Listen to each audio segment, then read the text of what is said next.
Judul yang diberikan kepada saya adalah The Kingdom Attitudes. Tentunya kingdom yang dimaksud di sini kerajaan surga ya. Pasti bukan kerajaan di dunia ini, kerajaan surga. Sikap calon penghuni kerajaan surga. Karena kita belum di surga kan, kita masih hidup di dunia. Di dunia yang berdosa, di tengah-tengah orang berdosa, kita pun tidak lepas dari apa? Dari dosa. The Kingdom Attitude.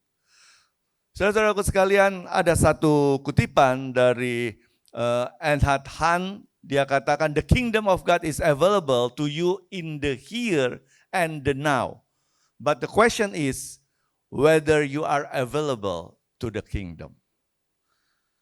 Kingdom itu, maksudnya kerajaan Allah itu tersedia buat kita semua saat ini, di sini.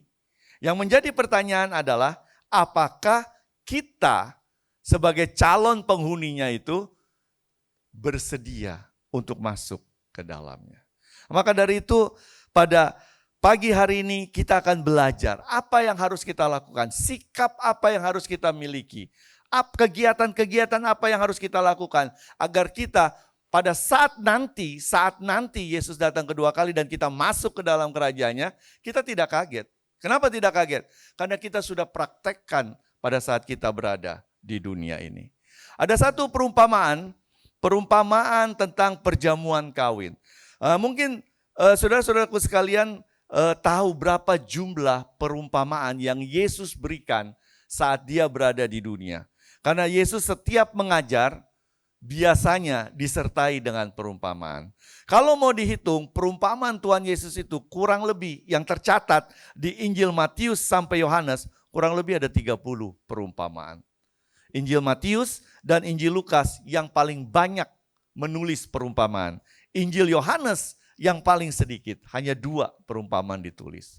Dan dari 30, kurang lebih 30 perumpamaan itu, 80% Yesus selalu katakan sebelum dia memberikan perumpamaan adalah apa?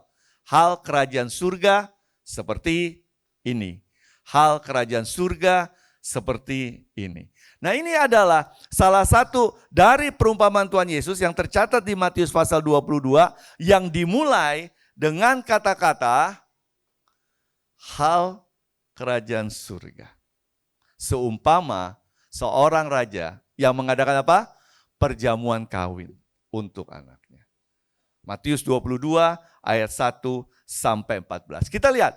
Dan dia, raja ini yang mengadakan perjamuan, dia menyuruh hamba-hambanya memanggil orang-orang yang telah diundang, yang ada dalam list undangannya, ke perjamuan kawin anaknya, tetapi orang-orang itu tidak mau datang. Lalu ia menyuruh hambanya yang lain, pesannya, katakan kepada orang-orang yang diundang itu, sesungguhnya hidangan telah kusediakan, lembu-lembu jantan, ternak piaraan telah disembelih, semuanya telah tersedia, datang ke perjamuan ini. Saudara-saudaraku sekalian, kata menyuruh, sengaja saya tulis merah di situ, hurufnya, menyuruh. Kalau kita lihat bahasa Indonesia ya udah namanya raja dia menyuruh kan, ya udah dia utus, dia suruh. Tapi kalau dilihat Matius menggunakan kata menyuruh, yang dimaksud di dalam perumpamaan ini adalah send forth atau apostelo. Jadi dia tidak hanya menyuruh bawahannya atau hambanya, dia raja, dia menyuruh, panggil. Tidak seperti itu. Tapi bahasa aslinya, di dalam bahasa Grekanya, kata menyuruh, dia gunakan kata apostelo. Disitulah muncul kata apa? Apostles. Para rasul yang diutus. Jadi kita lihat, pada saat Yesus menggunakan atau menceritakan perumpamaan ini, dia menggunakan kata apostelo. Orang-orang yang pada saat itu mendengar, mereka mengerti maksudnya apa. Perumpamannya ini bicara tentang apa, mereka tahu, mereka mengerti. Pada saat Yesus menggunakan kata apostelo, itulah cikal bakal apostles. Jadi bukan cuma sekedar disuruh, tapi ini memang diperintahkan, diutus dengan satu misi khusus. Tidak sembarangan saja disuruh. Maka itu Yesus menggunakan kata apa? Apostelo. Diutus dengan satu misi. Penekanan misi yang sangat apa? Yang sangat penting. Berikutnya, masih di dalam Matius pasal 22. Tetapi orang-orang yang diundang itu tidak mengindahkannya. Ada yang pergi ke ladang, ada yang pergi mengurus usahanya. Bahkan yang lain menangkap hamba-hambanya itu, menyiksa dan membunuhnya. Lihat di sini. Jadi yang diundang, itu mereka masa bodoh. Mereka sibuk di ladang dalam pekerjaannya, mereka sibuk dalam usahanya dengan bisnisnya. Bahkan yang lebih parah, ada sebagian dari mereka menangkap hamba-hambanya itu, menyiksa dan membunuhnya. Sehingga pada saat raja itu mendengar, marahlah raja itu, menyuruh pasukan ke sana, membinasakan pembunuh-pembunuh itu, dan membakar kota mereka. Jadi sekarang siapa yang mau diundang? Yang di list, yang ada di dalam undangannya, daftar undangannya itu, tidak ada yang peduli. Mereka sibuk dengan pekerjaan, mereka sibuk dengan bisnisnya, bahkan mereka membunuh para utusan dari raja tersebut. Dan raja binasakan mereka. Lalu akhirnya masih cerita ini berlanjut. Setelah itu ia berkata kepada hambanya, perjamuan kawin telah tersedia, orang diundang tidak layak untuk itu. Sebab itu pergi ke persimpangan, undang mereka, siapapun yang kamu jumpai, pergi. Maka pergilah hamba-hamba itu, mereka mengumpulkan semua orang dijumpai di jalan, ada orang jahat, ada orang orang baik, sehingga penuhlah ruangan perjamuan kawin itu dengan tamu. Jadi sekarang siapa aja? Ini namanya sidewalker evangelism. Jadi di tengah-tengah jalan, di trotoar, siapa mau masuk, ayo siapa yang mau ikut pesta raja. Mau dia orang yang baik, mau dia orang yang jahat, mau siapapun, ayo masuk. Dan tentunya orang banyak masuk, ini kan pesta raja, sudah pasti makanannya lezat, hidangannya istimewa, sehingga banyak tamu. Yang menarik di sini adalah ketika raja itu bertemu dengan tamu itu, dia melihat ada seseorang yang tidak pakai baju pesta. Lalu ia bertanya, kenapa kamu bisa masuk ke sini tanpa baju pesta? Tapi orang itu diam saja. Lalu kata raja itu kepada hambanya, ikat kaki tangannya, campakkan orang itu dalam kegelapan. Di sana terdapat ratap ketak gigi sebab banyak yang dipanggil, sedikit yang terpilih. Saudara-saudaraku sekalian, sesuai dengan judul pelajaran kita atau khotbah pada pagi hari ini. Sikap calon penghuni surga. Perbuatan calon penghuni surga. Di dalam perubahan ini kita lihat, calon-calonnya sudah ada di dalam daftar, diundang. Tapi mereka lebih memilih sibuk dengan pekerjaannya, sibuk dengan bisnisnya, bahkan mereka menyiksa dan membunuh para utusan, para apostles yang datang. Lalu akhirnya diundang semua, di persimpangan jalan semua, dan semua datang. Baik dia orang jahat, baik dia orang yang apa? Yang benar, yang baik. Tapi problemnya satu, harus pakai baju pesta. Dan dilihat satu orang tidak pakai. Begitu banyak yang dipanggil. Kita semua dipanggil jadi calon penghuni surga. Menjadi masalah seperti kutipan tadi di awal. Surga itu tersedia buat kita. Kerajaan Allah itu tersedia buat kita saat ini. Problemnya adalah apakah kita bersedia untuk masuk ke dalamnya. Itu yang menjadi masalah sekarang bagi banyak umat Tuhan dewasa ini. Banyak yang dipanggil, hanya sedikit yang terpilih. Saudara-saudaraku sekalian, kalau kita lihat latar belakang, ya, perjamuan kawin, saya pikir tidak hanya zaman Alkitab, zaman kita sekarang juga. Ada atau pesta pernikahan adalah satu peristiwa yang sangat penting dan penuh makna. Khususnya bagi yang mengadakan. Baik calon mempelai tersebut dan juga apa? Orang tuanya. Ya kan? Saya pikir sampai sekarang, pesta pernikahan itu adalah salah satu momen terpenting, penuh arti, penuh makna bagi yang terlibat di dalamnya, yaitu calon mempelainya dan juga orang tua yang mempersiapkannya. Ya, persiapan pesta meliputi acara, makanan, pakaian, dan juga apa? Undangan. Bagi kita yang sudah menikah, kita mengerti. Bagi kita orang tua yang sudah menikahkan anak, kita pasti mengerti itu. Bagaimana repotnya mengurus sebuah pesta pernikahan. Saudara-saudaraku sekalian, kita bisa lihat di dalam buku Roh Nubuat Christ Object Lessons halaman 223 dikatakan perumpamaan tentang perjamuan kawin. Jadi termasuk perumpamaan tentang yang kita tadi sudah baca di Matius 22 itu adalah sebuah pelajaran yang penting, yang tertinggi. Saudara bayangkan. Tadi saya sudah katakan, lebih dari 30 perumpamaan yang Tuhan Yesus berikan saat dia mengajar, saat dia ada di dunia ini. Lebih dari 30. Dan buku ini katakan, perumpamaan tentang perjamuan kawin adalah yang tertinggi. Yang paling tinggi. Jika mau dibandingkan dengan perumpamaan-perumpamaan yang lain. Paling tinggi. Mengapa dia paling tinggi? Karena di dalam perkawinan itu digambarkan perpaduan antara manusia dan siapa? Dan Allah. Kita manusia yang terbatas, yang penuh dengan dosa, yang selalu jatuh ke dalam pencobaan, dengan Allah yang sempurna. Sehingga itu menjadi paling penting. Paling penting. Karena perpaduan antara kemanusiaan kita, ketidakberdayaan kita, keterbatasan kita, dengan keilahian. Hal yang sempurna. Menjadi sangat penting. Berikutnya,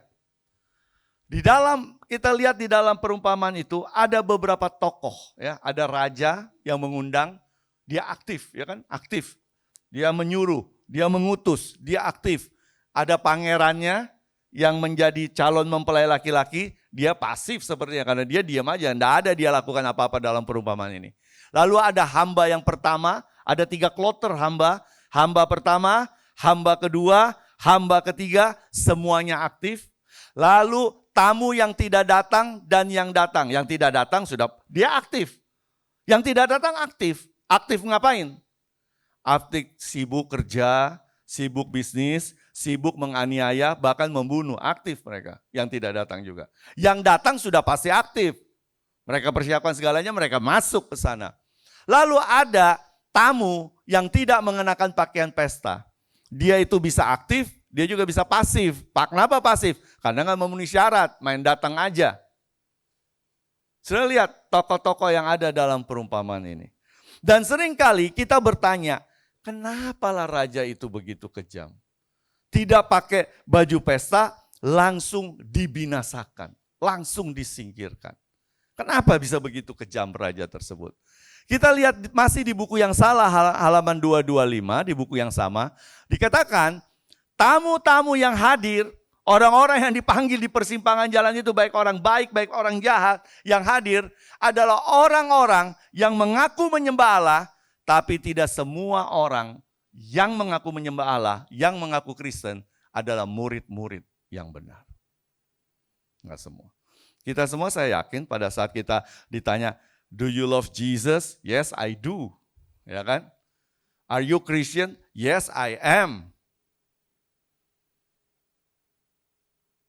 Problemnya bukan hanya pengakuan. Inilah apa attitude dibutuhkan. Kalau pengakuan semua orang bisa mengaku. Iya, semua orang, saya yakin kita semua di luar sana juga kalau bilang, apakah kamu mencintai Yesus? Iyalah saya mencintai Yesus. Apakah kamu orang Kristen? Bagi kita orang Kristen, iyalah saya pengikut Kristus. Tapi sebagai calon penghuni surga, attitude-nya bukan pengakuan. Tapi apa? Perbuatan. Apa yang kita lakukan? Enggak cuma sekedar mengaku sebagai orang yang mengasihi Tuhan Yesus, sebagai orang Kristen. Kita lihat, pakaian pesta Mengapa menjadi begitu penting di dalam perumpamaan ini? Ini menggambarkan tabiat yang suci, tidak ada celah yang dimiliki pengikut Kristus sejati.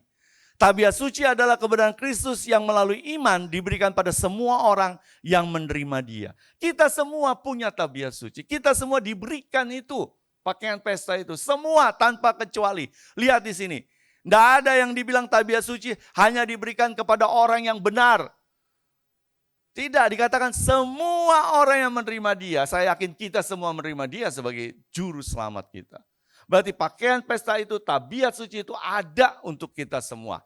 Tanpa kecuali. Lihat, tamu yang datang tanpa pakaian pesta. Kenapa raja itu begitu jahat? Kita menganggap begitu kejam. Ya, menyingkirkan, membinasakan orang yang tidak pakai baju pesta. Lihat di sini. Yang tidak pakai baju pesta itu menggambarkan banyak orang yang mengaku orang Kristen. Dan apa? Menuntut berkat. Ya kan? Ya, apakah saya salah pendeta sebagai orang Kristen saya menuntut berkat? Enggak salah. Enggak salah. Kita berdoa minta berkat sama Tuhan, tidak ada yang salah dengan itu. Yang menjadi masalah adalah mengaku orang Kristen, menuntut berkat, tapi apa? Merasa tidak perlu bertobat.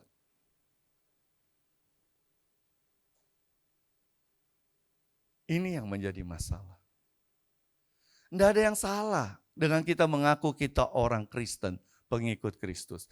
Tidak ada yang salah di dalam doa-doa kita meminta, memohon kepada Tuhan berkat. Bahkan kita tuntut Tuhan sesuai janji dalam Alkitab. Jika kami percaya, Engkau akan memberikan berkat.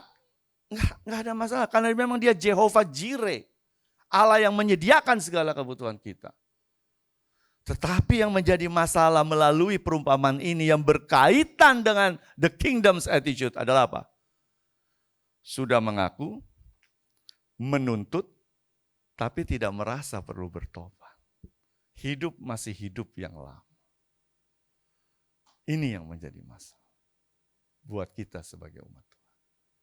Buat banyak umat Tuhan. Mengaku umat Tuhan, memohon berkat, menuntut berkat, tapi tidak mau bertobat. Hidupnya masih gitu-gitu aja. Yang dia tahu itu bertentangan dengan firman Tuhan. Yang dia tahu perlu pertobatan, tapi tidak mau. Berkatnya mau, pertobatannya tidak dilakukan. Saudara-saudaraku sekalian, masih dalam tulisan Roh Nubuat sekali ini di Alfa Omega jilid 4 halaman 99, lihat di sini. Satu tabiat yang mulia, bukan satu kebetulan. Tabiat, kalau kita mau memiliki tabiat yang mulia, yang benar, itu bukan kayak pesulap, celing langsung. Enggak ada. Butuh proses. Lihat di sini. Bukan hasil kebetulan, berarti dia apa? Dia butuh proses.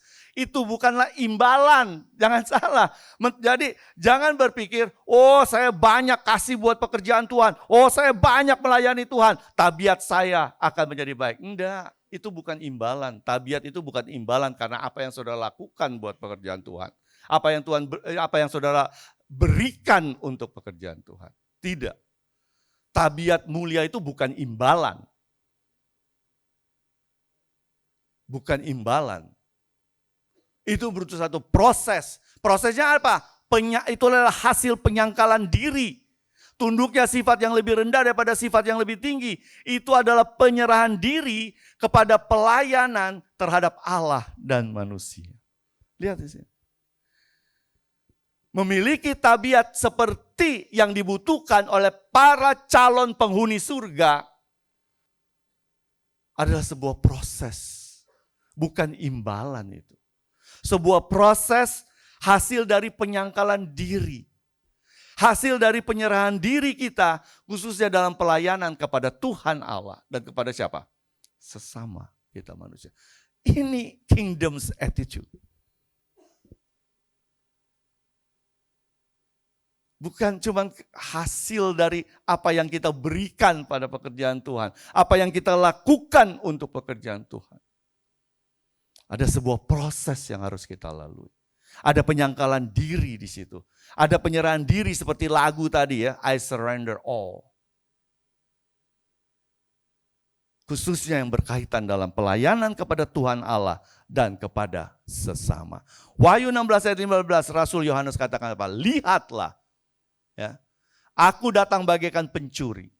Diberkatilah ia yang berjaga-jaga dan menjaga pakaiannya supaya ia tidak berjalan dengan telanjang dan jangan sampai kemaluannya terlihat. Pakaian pesta sangat penting bagi calon penghuni surga. Tabiat yang dibangun dari suatu proses yang tidak pendek pastinya. Membutuhkan penyangkalan diri, membutuhkan penyerahan diri yang total. Saudara-saudaraku, mungkin saudara pernah baca cerita ini. Ini cerita dari autobiografi dari John Kenneth Galbraith, ya, yang berjudul A Life in Our Times. Siapa itu Galbraith, pendeta? Galbraith itu adalah penasihat ekonomi senior bagi Presiden Andrew Johnson, Amerika Serikat. Saya nggak tahu dia presiden ke-11 atau ke-13. Jadi dia ini orang penting di zaman Presiden Johnson, ya, Amerika Serikat. Dia penasihat senior bidang ekonomi. Nah, di dalam autobiografinya, di dalam memoirnya ini, dia ada satu bab yang menceritakan khusus tentang seorang ART-nya, asisten rumah tangganya, yang bernama Emily.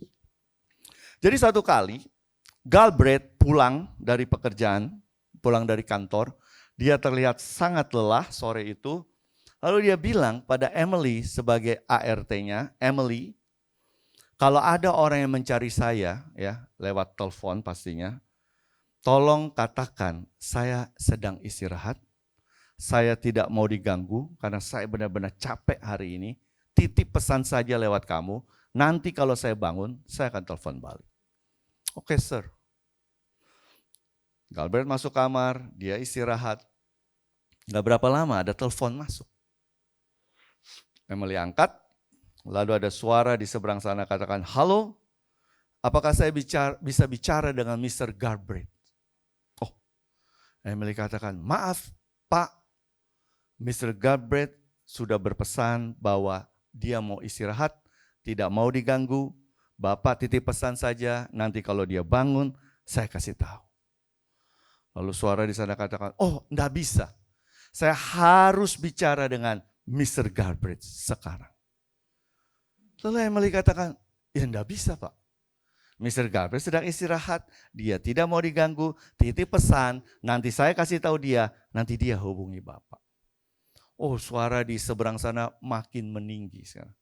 Dia bilang, bangunkan Galbraith sekarang, saya mau bicara sama dia. Lalu Emily katakan, oh enggak bisa Pak, titip pesan saja. Lalu suara di seberang sana semakin marah, katakan, kamu tahu nggak saya siapa? Saya ini Presiden Johnson. Saya perintahkan kamu bangunkan Galbraith, saya mau bicara penting. Sekarang juga. Lalu dia katakan, maaf, saya bekerja untuk Mr. Galbraith, bukan untuk Mr. President. Jadi titip pesan saja. Singkat cerita, Galbraith bangun, lalu Emily katakan, ada yang telepon? Ada. Siapa? Presiden Johnson. Waduh, kamu kenapa nggak bangunin saya? Oh, Galbraith buru-buru telepon. Presiden Johnson bilang, aduh minta maaf Pak Presiden. Lalu Presiden Johnson katakan, Galbraith siapa itu tadi? Oh itu ART saya, Emily. Pecat dia sekarang. Karena dia akan bekerja di White House mulai besok. Saudara-saudara sekalian, sebagai pelayan Tuhan, seringkali kita tergoda dengan suara yang bukan kita layani. Suara yang kita rasa lebih menguntungkan kita. Suara yang kita rasa lebih membuat kita tentram, lebih kita dapat cuan daripada suara Tuhan kita, Yesus Kristus. Bagaimana kita sebagai calon penghuni surga, tapi masih lebih sering mendengar suara, bukan suara Tuhan, tapi suara-suara yang lain.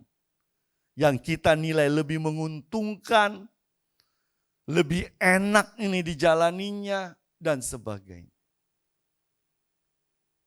Saudara-saudaraku, kita tahu cerita ini. Pada saat Yesus masih di dunia, Yesus mengadakan begitu banyak mujizat kesembuhan. Salah satunya di peristiwa yang tercatat di Yohanes pasal 5 ini. Saudara-saudaraku, Yohanes pasal 5. Sesudah itu ada hari raya orang Yahudi, Yesus berangkat ke Yerusalem. Di Yerusalem dekat pintu gerbang domba ada sebuah kolam dan namanya Bethesda. Bethesda. Ada 5 serambinya. Lalu di serambi itu, di pinggiran kolam itu terbaring semua orang sakit. Ada yang buta, ada yang timpang, ada yang lumpuh. Menantikan goncangan air kolam itu, sebab sewaktu-waktu turun malaikat ke kolam itu, goncang air. Begitu air goncang, siapa yang masuk duluan? Dia sembuh. Jadi banyak sekali orang-orang yang cacat, orang-orang yang sakit ada di sana. Yang mungkin tidak punya uang untuk berobat. Mereka mengharapkan mujizat, mereka ada menunggu di pinggiran kolam Bethesda itu. Dan berharap kesembuhan, mujizat dari Tuhan. Saudara-saudara sekalian, kolam Bethesda seperti ini. Kita lihat kolam Bethesda itu ada di sebelah timur dari apa? Ka'bah. Tidak terlalu jauh, ya. Jadi orang yang kalau dari timur mau masuk ke Ka'bah, mereka pasti lewat kolam Bethesda. Yesus lagi mau ke Ka'bah, lagi lewat kolam Bethesda. Dan hari itu hari Sabat. Yesus mau ke Ka'bah, dia lewat kolam itu. Di sebelah timur Ka'bah, dia lihat banyak orang yang sedang menunggu mujizat kesembuhan. Cerita berlanjut. Di situ ada seorang yang sudah sakit 38 tahun, bayangkan. Ketika Yesus melihat orang itu berbaring sana, karena ia tahu, dia tanya, maukah engkau sembuh? Jawab orang itu, Lord, tidak ada orang yang menurunkan aku dalam kolam apabila airnya guncang. Sementara aku akan menuju kolam itu, orang lain sudah masuk ke dalam kolam itu. Sakit 38 tahun. Saya nggak tahu apakah ada di antara kita di sini yang sakit 10 tahun. Sakit yang sama ya. Atau 20 tahun. Saya nggak tahu. Ada atau enggak. Tapi itu jangka waktu yang tidak pendek. Sakit 38 tahun. Bisa jadi umur orang itu 38 tahun. Jadi dia sakit selama hidupnya. Tapi kita percaya itu sakit yang sangat-sangat panjang waktunya. 38 tahun. Sakit. Saudara-saudaraku sekalian, tentu dia mau sembuh. Lalu Yesus kata Yesus, bangun, angkat tilammu, berjalan. Dan pada saat itu juga sembuh orang itu, mengangkat tilam, berjalan. Tapi hari itu hari Sabat. Nah, seperti yang saya katakan tadi. Hari Sabat, Yesus mau ke Ka'bah dari timur. Lihat orang-orang sakit itu. Matanya tertuju khusus pada salah satu dari begitu banyak orang sakit itu. Dia tahu orang itu sudah sakit lama. Dia tahu orang itu yang di antara semua orang yang sakit, yang paling urgent ini. Karena dia yang paling lama mungkin. Di antara semua yang sakit yang ada di situ, ini yang paling lama menderita sakit. 38 tahun. Urgent. Maka Yesus tertuju kepada dia. Bertanya. Dan Yesus sembuhkan dia. Saudara-saudaraku, karena hari itu hari Sabat, dia angkat tilam, dia punya apa ya, seperti tikar mungkin ya zaman sekarang, tikar. Lalu orang Yahudi tanya, hari ini hari Sabat, nggak boleh kamu angkat tikar kamu. Lalu dia menjawab, orang yang sembuhkan saya bilang angkat tikar, jalan. Sejalanlah saya, sembuh saya. Lalu mereka bertanya, siapa orang itu? Tapi orang itu nggak tahu siapa Yesus. Yesus sudah hilang di tengah-tengah keramaian. Hari Sabat banyak orang ke Ka'bah. Penuh orang ke Ka'bah, nggak ada. Dia nggak tahu siapa Yesus. Siapa yang sembuhkan dia? Nggak sadar dia siapa yang sembuhkan dia. Lalu akhirnya Yesus bertemu lagi sama dia di Ka'bah itu. Lalu Yesus bilang, kamu sudah sembuh, jangan buat dosa lagi. Supaya jangan terjadi hal yang buruk padamu. Lalu pada saat dia bertemu dengan Yesus untuk kedua kalinya, dia tahu siapa Yesus. Orang itu keluar lalu menceritakan kepada orang Yahudi yang bilang hari Sabat gak boleh angkat tikar kepada semua orang yang ada di situ. Dia ceritakan Yesus yang sudah menyembuhkan dia. Saudaraku, dari cerita yang biasa ini kita bisa lihat ada 4 hal yang kita dapat ambil hikmah atau pelajaran dari peristiwa ini.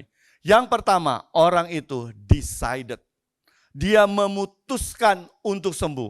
Makanya saya nggak tahu bagaimana, karena dia lumpuh, apa dia minta keluarganya bopong dia. Dia memutuskan untuk sembuh, lalu dia minta orang untuk bopong dia datang ke Bethesda. Kita juga nggak tahu berapa lama dia di Bethesda itu. 1 bulan, 2 bulan, 1 tahun, 2 tahun, 10 tahun, enggak tahu. Dia putuskan, decided untuk sembuh. Yang kedua, he did. Dia lakukan. Yang Yesus perintahkan kan? Angkat tikarmu, jalan. Jadi dia putuskan, lalu dia lakukan. Apa yang Tuhan bilang? Angkat, jalan. Hal yang ketiga adalah apa? Departed. Karena Tuhan Yesus katakan apa? Jangan buat dosa lagi. Tinggalkan dosa.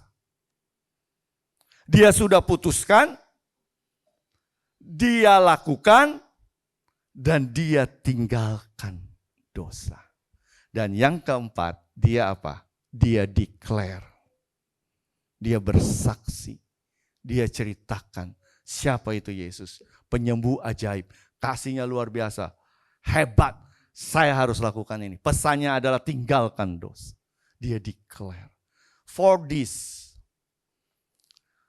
decide, do, depart from sin, and declare about Jesus' love. Amin. Kalau saudara calon penghuni surga, attitude seperti ini harus kita miliki saat ini. Untuk apa kita declare di surga siapa Yesus? Semua orang udah percaya Yesus di surga nanti. Saudara mau declare apa lagi? Semua sudah jadi penghuni surga. Saudara perlu declare sekarang di sini. Untuk apa lagi saudara tinggalkan dosa? Karena memang di surga ya orang tidak berdosa lah.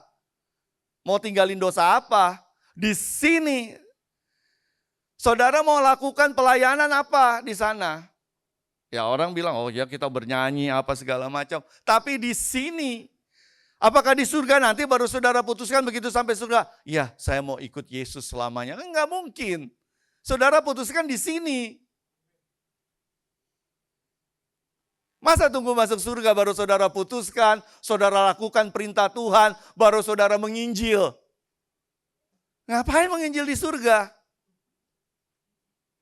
Di sini saudara menginjil, bersaksi, declare tentang kasih Kristus. Bukan di surga, ngapain saudara di surga declare kasih Kristus? Semua orang udah mengakuinya kok. Ini kingdom's attitude. Selain kita memiliki tabiat yang mulia, hasil dari penyangkalan diri, hasil dari penyerahan diri. Selain kita fokus dengan suara Tuhan kita, bukan suara yang lain. Bagi calon penghuni surga, kita semua di sini saya penghuni surga. Ya ini yang kita lakukan sekarang, bukan nanti. Aduh, kalau nanti ngapain? Waktu di surga baru saudara bilang, I love Jesus, I will do what Jesus says to me. Ya, udah telat. Di sini, saudara decide, saudara putuskan, saudara lakukan perintah Tuhan. Saudara tinggalkan dosa-dosa saudara di sini. Bukan di surga nanti baru, ya udah di surga saya akan tinggalkan dosa-dosa saya udah di surga sekarang. Lah.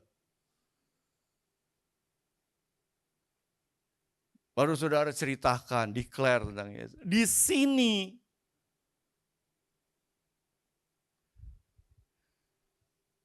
Bethesda, betul kan? Bethesda. Kalau E pertama saudara spasi, E kedua saudara kasih spasi, menjadi apa? BDSDA. Mau jadi orang Advent sejati, mau jadi orang Kristen sejati, decide, do, depart, and declare. Bethesda. Kasih 2 spasi di E-nya, menjadi apa? BDSDA. Jadi orang Advent sejati, jadi orang Kristen sejati, jadi umat Tuhan yang sejati.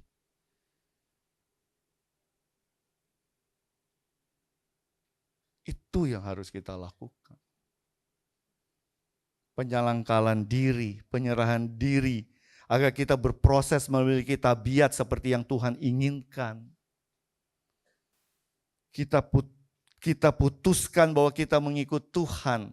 Kita lakukan segala perintah Tuhan. Kita tinggalkan dosa-dosa tersebut. Kita bersaksi kepada orang sekeliling kita. Siapa Tuhan, bagaimana kasih-Nya. Kalau memang kita apa? Kalau memang kita calon penghuni surga yang sejati. Sebagai ayat terakhir, di dalam Wahyu 2 ayat 10 katakan apa? Hendaklah engkau setia sampai mati. Dan aku akan mengaruniakan padamu apa?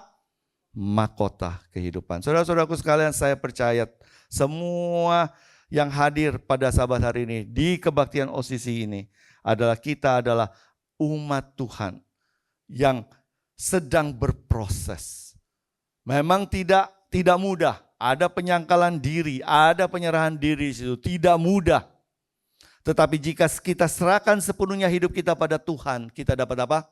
Kita dapat lakukan itu. Untuk melakukan 4D itu juga perlu pergumulan, perlu luar biasa pertentangan yang akan kita dapat. Saat kita memutuskan, melakukan, meninggalkan dosa, lalu menceritakan atau bersaksi tentang Yesus. Banyak sekali tantangan yang akan kita hadapi dan nantinya akan kita lalui. Tapi kita serahkan sepenuhnya kepada Tuhan. Kenapa?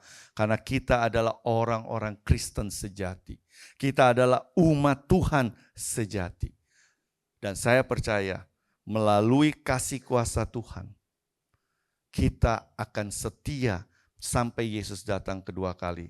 Dan kita memang benar-benar menghidupkan the kingdom attitude di dalam kehidupan kita sekarang ini. Dan nantinya di surga nanti. Amin. Engkau setia, takkan berubah tuh selamanya. Walau banyak yang tak ku mengerti, badai hidup yang